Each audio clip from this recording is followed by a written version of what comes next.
मित्रों, आज समाज में ऐसी परिस्थिति बन गई है कि एक दोहा याद आता है, घर घर लागो लायणो घर घर चीख पुकार, जन हरिया घर अपने सोई साहंसाह। आज घर घर में आप देखिए, पूरे समाज में, वो चाहे धनी हो चाहे निर्धन हो,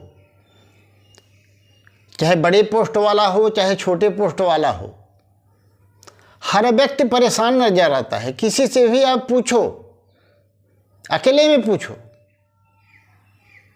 क्या आप ठीक हो, दिल से कहेगा तो यही कहेगा परेशानी है। क्या परेशानी है? किसी के घर में संतान की वृद्धि नहीं हो रही है, उससे परेशान है। किसी के घर में सब कुछ संपत्ति होते हुए रात दिन कलह हो रहा है, उससे परेशान है। तो किसी के घर में अनेक समस्याएं आती रहती हैं, जैसे बीमारियों से परेशान है। एक सदस्य घर का ठीक होता है तो दूसरा बीमार पड़ जाता है, दूसरा ठीक हुआ तीसरा बीमार पड़ जाता है, यानी उसका सारा पैसा उसी में खर्च हो जाता है। तो अधिक पैसा कमाने से क्या मतलब निकला? वह व्यक्ति तो दुखी है, परेशान है। पर ये इसका कारण क्या है मित्रों? आज इसका उपाय हम आपको बताएंगे कि आप कैसे इस समस्या से निजात पा सकते हैं। तो सबसे पहले आपसे निवेदन करेंगे कि जो पहली बार मेरे चैनल पर आए हैं, चैनल को सब्सक्राइब कर लें, वीडियो को लाइक और कमेंट अवश्य कर दीजिएगा यदि वीडियो आपको अच्छा लगे तो। और अच्छा लगेगा ही, क्योंकि मैं आज आपको पंडित प्रदीप मिश्रा सीहोर वाले का शिव महापुराण में जो कथा कही है, उपाय बताया है, हमें भी बड़ा अच्छा लगा कि बिना पैसे के खर्च के प्रयोग करने से आपका काम बन जाएगा। हम परेशान क्यों होते हैं? समस्या इस बात की है, पहले प्रश्न उठता है। लोग ऐसा सोचते हैं आज के आधुनिक युग में हम पैसा कमाएंगे, अपना स्वयं बनाएंगे और अपने घर द्वार में मौज से रहेंगे। पर मित्रों, हमारे आपके जीवन के नियमन के लिए भगवान ने पहले से ही व्यवस्था कर रखी है, ऋषियों ने पहले से ही व्यवस्था कर रखी है। जब हम पैदा हुए तो हमारे साथ देवता भी आए, पितर भी आए, उनकी भी रचना हुई और वो सारे कार्य करते हैं। हम उन्हें तृप्त करते हैं तो वो हमें तृप्त करते हैं। जब हम उन्हें तृप्त नहीं करते तो हमें परेशान करते हैं। परंतु हम आज के इस मॉडर्न युग में अपने कल्चर को, संस्कृति को भूल करके अनेक पाखंडियों के चक्कर में घूमते रहते हैं। भूत प्रेत पिशाच दिखवाने के चक्कर में, अपनी गरीबी दूर करने के लिए, समस्याएं दूर करने के लिए, पितृदोष शांति के लिए, ग्रह शांति के लिए, मंगल शांति के लिए कितने उपाय करते हैं। पर मित्रों, अधिक नहीं, ये पंडित जी का जो एक उपाय है, इसमें आपका बहुत कुछ खर्च होने वाला नहीं है, सिर्फ श्रद्धा भाव से आपको करना है। तो आइए हम वीडियो में प्रवेश करते हैं। करना क्या है? आपको 1 लोटा जल का प्रयोग जो पंडित जी ने बताया पितृपक्ष में करें और पितृ दोष से मुक्ति मिल जाएगी। पितर अगर नाराज होते हैं तो आपको थोड़ा तकलीफ देते हैं, आभास कराने के लिए कि हम भूखे हैं, हम प्यासे हैं, हमें भी हमारा भाग चाहिए। आखिर हमने उनसे कुछ लिया है, क्या लिया है? बहुत कुछ लिया है। पितरों ने हमको जो दिया है वो बहुत दिया है। उन्हीं के बनाए आधार पर हम चल रहे हैं, उन्हीं पर हमारा जीवन टिका है, उन्हीं पर हमारी खुशियां टिकी हैं। तो जब हम उनको नज़रअंदाज करते हैं तो हमें आभास कराने के लिए हमें थोड़ा परेशानियां दे देते हैं। तो उससे मुक्ति कैसे पाएं? पहले तो आप ये समझ लें कि आप कैसे जानें कि आपके पितर भूखे प्यासे हैं, वो आपसे कुछ चाहते हैं।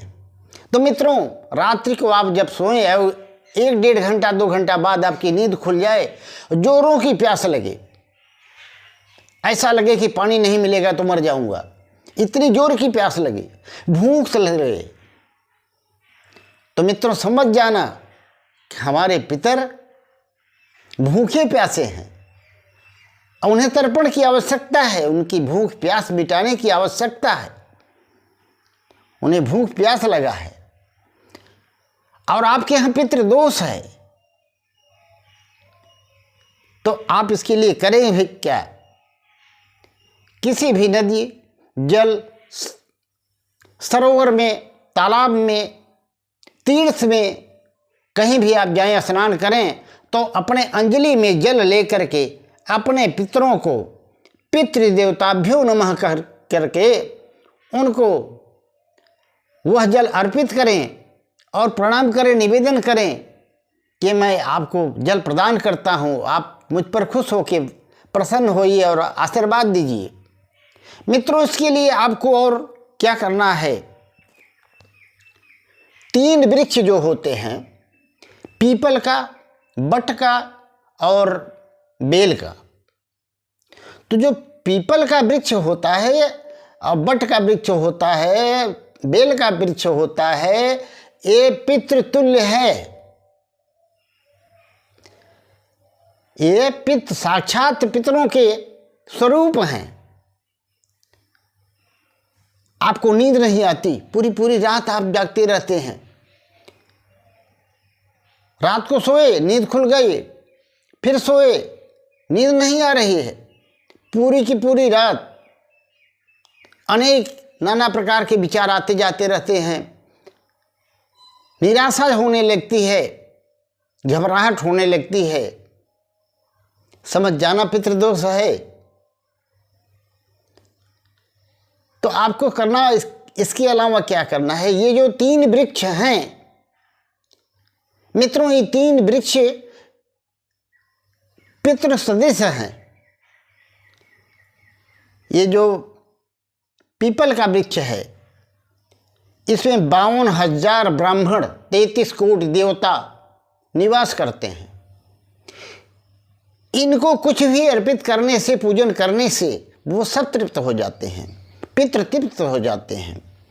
बट वृक्ष जो होता है वह ब्रह्मा जी के मस्तक से बना हुआ है, और बेल का वृक्ष माता पार्वती के आंसू से बना है। तो इन तीनों वृक्षों में किसी भी दिन आप एक छोटा सा उपाय करें, 1 लोटा स्नान के बाद जल लें, उसमें थोड़ा सा दूध डाल दें। अरे आप पाव हाथ से नहीं डालेंगे, मुझे मालूम है पहले से ही, अरे 1-2 चम्मच डाल देंगे वही बहुत है, पर डालिए। और इन 3 वृक्षों में से किसी भी वृक्ष के जड़ में जा करके चढ़ा दीजिए, बाबा की कृपा होगी, भोलेनाथ प्रसन्न होंगे, अब आपके पितरों को शांत कर देंगे, आपका पितृदोष शांत हो जाएगा। पितृपक्ष में आपको श्राद्ध करना चाहिए। अगर आप पितृदोष से मुक्ति चाहते हैं तो श्राद्ध तो करना ही करना है। श्राद्ध में ब्राह्मणों को भोजन कराना चाहिए। और भोजन आप कराएंगे कैसे?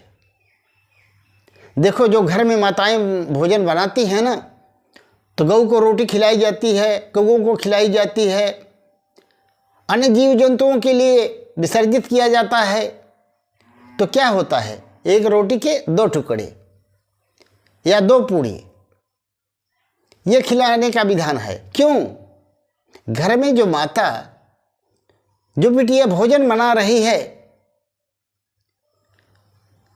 वो रोटी के 2 टुकड़े करके जब गाय को खिलाती है या आप खिलाते हो, तो पुरुष तो एक कुल को तारता है श्राद्ध करके, पर जो खिलाने वाली, बनाने वाली है, वह 2 कुलों को तारती है। पहला ससुराल पक्ष, दूसरा मायके का पक्ष। तो वह 2 कुलों का उद्धार करती है। इसलिए रोटी के 2 टुकड़े, 2 पूड़ियाँ, खीर, ये गऊओं को खिलाएं, कौओं को खिलाएं, अन्य जीव जंतुओं को खिलाएं, ब्राह्मण को खिलाएं।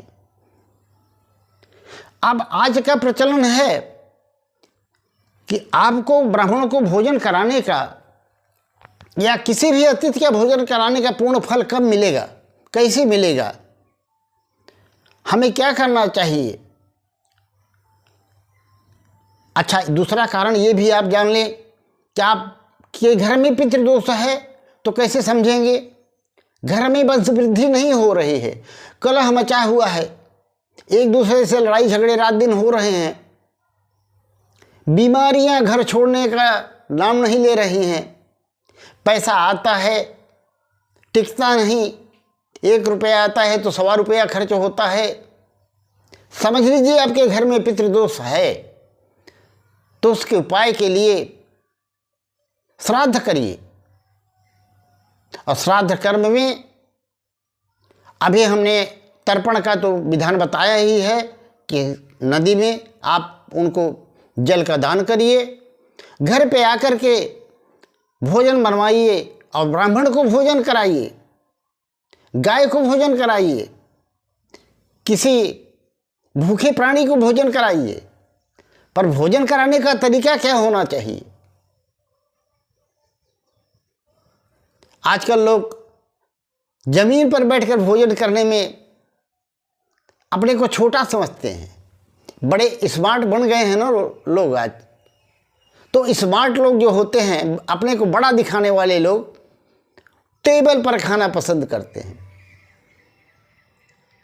क्यों? कपड़े गंदे हो जाएंगे। सारे लोग जमीन पर खा रहे हैं, हम भी जमीन पर खाएंगे, तो उनमें हमें फर्क क्या, हम बड़े लोग हैं। ये बड़प्पन दिखाने का चक्कर हमें गर्त में ले जा रहा है। तो भोजन कैसे कराएं? ब्राह्मण को भोजन भूमि पर आसन बिछा करके और उस पर बैठा करके भोजन कराएं। जिस भूमि से कितने पुरखे आए और चले गए, जिस भूमि पर हमारा आपका जीवन निर्वाह हो रहा है, उस पृथ्वी माँ के गोद में बैठ के हम भोजन करें तो पूर्वज भी तृप्त हो जाते हैं। मित्रों, इस तरह से भोजन कराएं। पर हम हैं क्या, आज की आधुनिकता में इतना बह गए हैं, चप्पल पहन के भोजन करते हैं, चप्पल पहन के भोजन परोसा जाता है श्राद्ध के दिन भी। और मंत्रहीन दक्षिणाम, सब कुछ तो कर देते हैं, पर ब्राह्मण को दक्षिणा देने में बड़ा संकोच होता है, उसमें ज़्यादा कटौती करना चाहते हो। ऐसे समाज में बताएंगे हम बहुत बड़े लोग हैं, बहुत पैसा है मेरे पास, दिखावा करेंगे। पर ब्राह्मण को जब दक्षिणा देने की बात आती है, पंडित जी 11 रुपया ले लीजिए, बहुत ज़्यादा हो जाएगा। अरे आज का ज़माना बदल गया है तो दक्षिणा भी बदल गई है। समय के अनुसार महंगाई बढ़ी है, तो आपको दक्षिणा भी उचित समझ के देना चाहिए, ताकि ब्राह्मण प्रसन्न होकर आशीर्वाद दे, आपके घर में खुशियाँ लौट आएँ। और ब्राह्मण को भोजन कराने का जो फल होता है मित्रों, मैं आपको बताऊं, यशोदा मैया को बालक नहीं था, 52 वर्ष की उम्र हो गई थी। उन्होंने आशा छोड़ दी थी कि मुझे बच्चा नहीं होगा, नहीं होगा। लेकिन एक बार ब्राह्मणों को भोजन कराने के समय माता यशोदा खीर परसने गई थी, और जब खीर परसने गई थी तो ब्राह्मणों की नज़र उन पर पड़ी और मन ही मन आशीर्वाद दिया कि बच्चा तो होगा। यशोदा मैया ने सोचा 52 वर्ष की उम्र हो गई है, अब बच्चा क्या होगा। उन्हें कोई आशा नहीं थी, पर ब्राह्मणों ने कह दिया तो कह दिया। यह शक्ति होती है ब्राह्मणत्व की और ब्राह्मणों की सेवा पूजा करने की। तो भोजन पर जो स्त्रियां परोसती हैं ब्राह्मणों को, उन पर ब्राह्मणों की कृपा होती है, आशीर्वाद मिलता है, तो वंश वृद्धि होती है, पितृदोष समाप्त हो जाता है, सारी समस्याएं समाप्त हो जाती हैं।